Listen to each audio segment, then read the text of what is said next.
Évangile de Luc, chapitre 11. Jésus priait un jour en un certain lieu.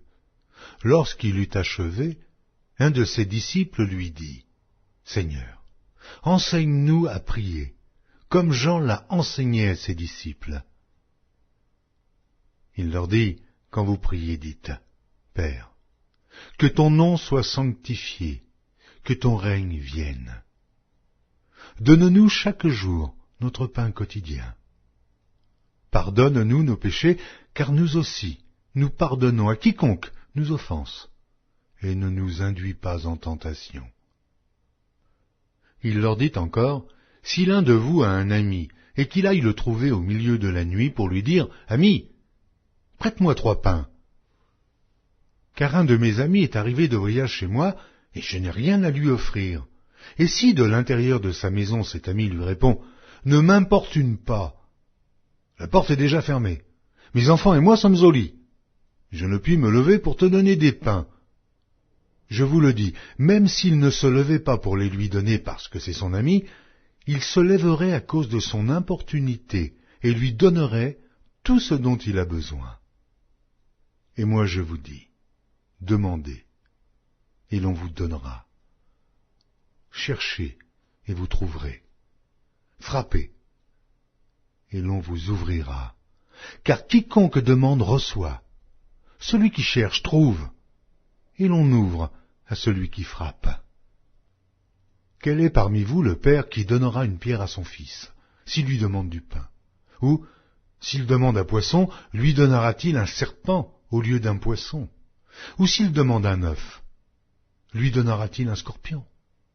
Si donc, méchants comme vous l'êtes, vous savez donner de bonnes choses à vos enfants, à combien plus forte raison le Père céleste donnera-t-il le Saint-Esprit à ceux qui le lui demandent? Jésus chassa un démon qui était muet.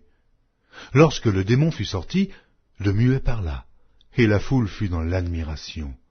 Mais quelques-uns dirent, « C'est par Béelzébul, le prince des démons, qu'il chasse les démons. » Et d'autres, pour l'éprouver, lui demandèrent un signe venant du ciel. Comme Jésus connaissait leurs pensées, il leur dit, « Tout royaume divisé contre lui-même est dévasté, et une maison s'écroule sur une autre. Si donc Satan est divisé contre lui-même, comment son royaume subsistera-t-il, puisque vous dites que je chasse les démons par Béelzébul? Et si moi je chasse les démons par Béelzébul, vos fils, par qui les chassent-ils? C'est pourquoi ils seront eux-mêmes vos juges. Mais si c'est par le doigt de Dieu que je chasse les démons, le royaume de Dieu est donc venu vers vous. Lorsqu'un homme fort et bien armé garde sa maison, ce qu'il possède est en sûreté.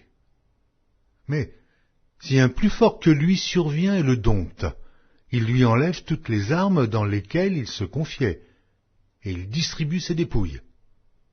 Celui qui n'est pas avec moi est contre moi, et celui qui n'assemble pas avec moi disperse.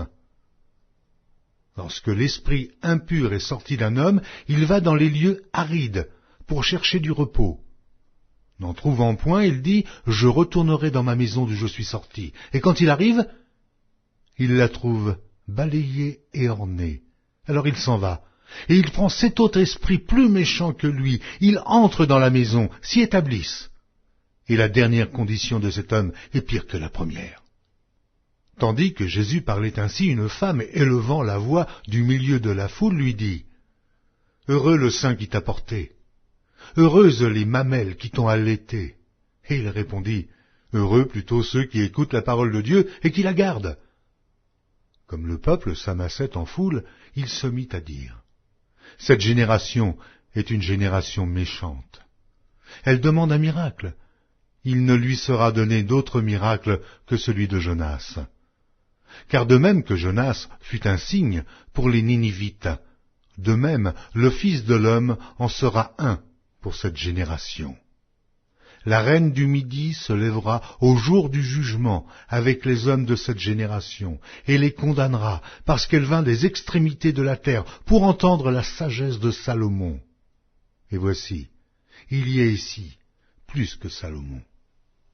Les hommes de Ninive se lèveront au jour du jugement avec cette génération et la condamneront, parce qu'ils ne se repentirent pas à la prédication de Jonas. Et voici, il y est ici plus que Jonas. Personne n'allume une lampe pour la mettre dans un lieu caché ou sous le boisseau, mais on la met sur le chandelier, afin que ceux qui entrent voient la lumière. Ton œil est la lampe de ton corps. Lorsque ton œil est en bon état, tout ton corps est éclairé. Mais lorsque ton œil est en mauvais état, ton corps est dans les ténèbres. Prends donc garde que la lumière qui est en toi ne soit ténèbres. Si donc tout ton corps est éclairé, n'ayant aucune partie dans les ténèbres, il sera entièrement éclairé, comme lorsque la lampe t'éclaire de sa lumière. Pendant que Jésus parlait, un pharisien le pria de dîner chez lui. Il entra et se mit à table. Le pharisien vit avec étonnement qu'il ne s'était pas lavé avant le repas. Mais le Seigneur lui dit, « Vous, pharisiens, vous nettoyez le dehors de la coupe et du plat, et à l'intérieur, vous êtes pleins de rapine et de méchanceté. Insensé. Celui qui a fait le dehors n'a-t-il pas fait aussi le dedans? Donnez plutôt en aumône ce qui est dedans, et voici, toutes choses seront pures pour vous. Mais malheur à vous, pharisiens, parce que vous payez la dîme de la menthe, de la rue et de toutes les herbes, et que vous négligez la justice et l'amour de Dieu. C'est là ce qu'il fallait pratiquer, sans omettre les autres choses.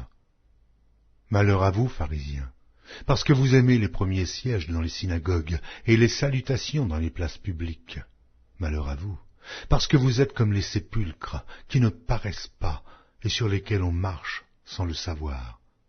Un des docteurs de la loi prit la parole et lui dit, « Maître, en parlant de la sorte, c'est aussi nous que tu outrages. » Jésus répondit, « Malheur à vous aussi, docteurs de la loi, parce que vous chargez les hommes de fardeaux difficiles à porter, et que vous ne touchez pas vous-même de l'un de vos doigts. Malheur à vous, parce que vous bâtissez les tombeaux des prophètes que vos pères ont tués.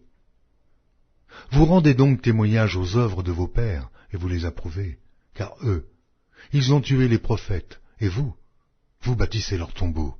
C'est pourquoi la sagesse de Dieu a dit, « Je leur enverrai des prophètes et des apôtres, ils tueront les uns et persécuteront les autres. » afin qu'il soit demandé compte à cette génération du sang de tous les prophètes qui a été répandu depuis la création du monde, depuis le sang d'Abel jusqu'au sang de Zacharie, tué entre l'autel et le temple, oui, je vous le dis, il en sera demandé compte à cette génération.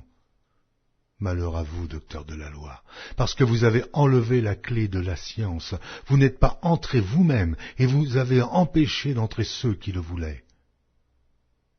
Quand il fut sorti de là, les scribes et les pharisiens commencèrent à le presser violemment et à le faire parler sur beaucoup de choses, lui tendant des pièges pour surprendre quelques paroles sorties de sa bouche.